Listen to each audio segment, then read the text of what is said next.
Hello, this is my Honor 2211 writing final project about incorporating LEDs and biophilic design into schools in order to improve focus. So, we've all had that one class where it's impossible to focus and your mind starts to drift. This is in part due to the environment that schools put us in, the fluorescent lighting, and the lack of integration with nature. These factors sap our focus. However, we can envision a new design for our schools, one where it doesn't feel like a prison. It's welcoming, vibrant, and well lit. By integrating LEDs and embracing biophilic design principles, schools can cultivate environments that enhance learning and foster well being. Biophilic design is the concept of integrating nature more closely into our spaces through plant life and better ventilation. Integrating LEDs into schools is is important because it would improve the focus of the students and teachers, decrease their stress levels, and improve the environmental efficiency of the schools.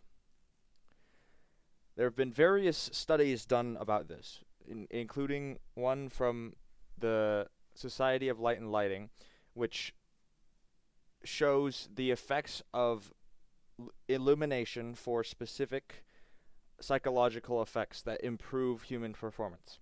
So, what that means is that LEDs can help improve performance rather than fluorescent lighting, which harms performance. Fluorescent lighting, for example, triggers a fight, flight, or freeze response in most humans, and that's why you feel sleepy during like math class or that kind of thing. So, additionally, the switch to LED lighting would improve access to education for everyone, since improving focus and performance can help people continue their education and thus will increase access to this cultural resource. Additionally, this doesn't have to just be for schools. It can be for offices, homes, or like any other space that you live in. Realistically, all of this is to incorporate nature better into our environments. So, I have a couple AI generated images here that like would envision how these spaces are designed, and then a couple actual like implementations of this, like theoretical or not theoretical, but like physical experiments that have been done. So the first one, I gave it the prompt school with I integrated biophilic design in open space, and so you can see that it's very lush. It's got like plants all over the place, and nothing obstructs the way, but there's plenty of natural light. There's LEDs and there's side like plants and such. So this is like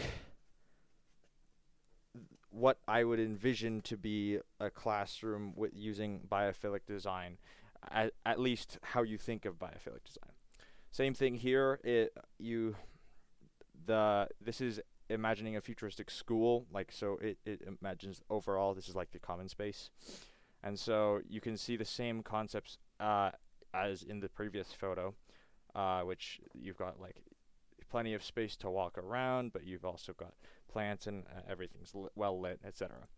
And then space just absolutely fascinates me, so I put in an image for a space habitat, and so it looks all futuristic, but you also have like these plants. This could like be cabbage or some kind of plant that's edible, so you have a like a multifunctional space. So it looks good, it helps people de-stress, it improves focus, etc., but it also grows food for people. So killing two birds with one stone is something that is very, very nice to do when you have such a little space in space.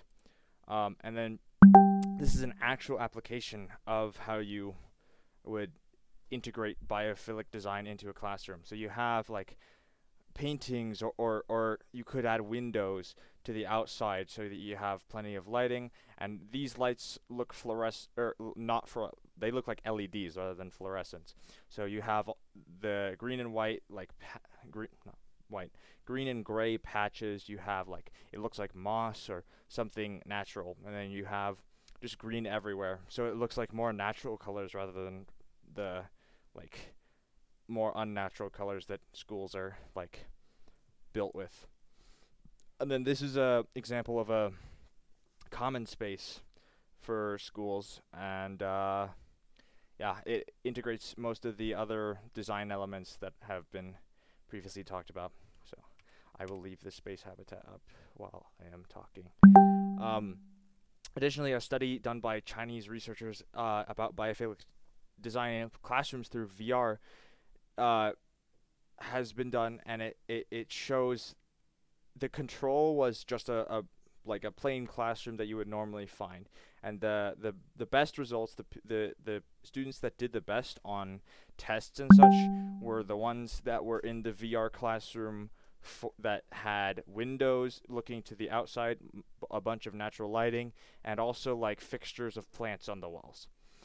So we could also use like VR to help people get their daily like nature, but it's like it would be much better to actually physically integrate it into our classrooms because it would just be much more cost effective and efficient. Um, Additionally, there's a bunch of principles that we could use from the book Urban Acupuncture by James Lerner. The book expresses the importance of preservation or restoration of natural spaces in cities, which can improve the city's overall appeal and vibrancy. And we can use these same concepts in biophilic design in our architecture. For example, to improve lighting and nature in our schools, add more LEDs and plant life to common spaces or classrooms, like over here. Um, Skylights could also do the job well, as is visible here. More greenery in and around the school would do wonders for academic performance and the overall feel of the school. Additionally, more research has been done about specific types of lighting, and so this is why fluorescent lighting like defocuses people, because yellow lighting and red lighting increases anxiety scores. Like there was a study about that.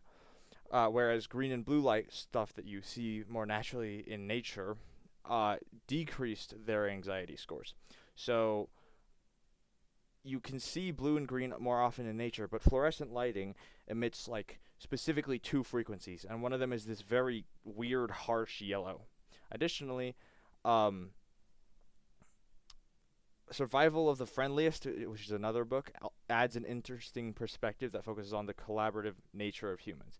And so this ties in with this topic because we can improve our survivability by making our habitats and our spaces more friendly. Making them friendlier to humans means adding more greenery, more LEDs, etc., to in order to increase focus and allowing people to work together rather than being stressed by their environment. Additionally, LEDs are just so much cheaper in the long run. They're so much better for the environment. They're more environmentally efficient, energy efficient, everything like that.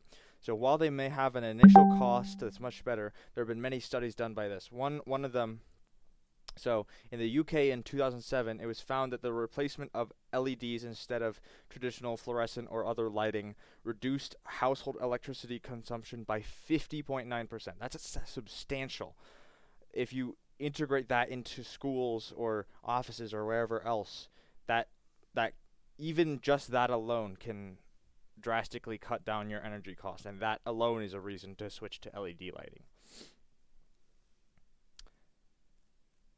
Thank you for listening, and farewell.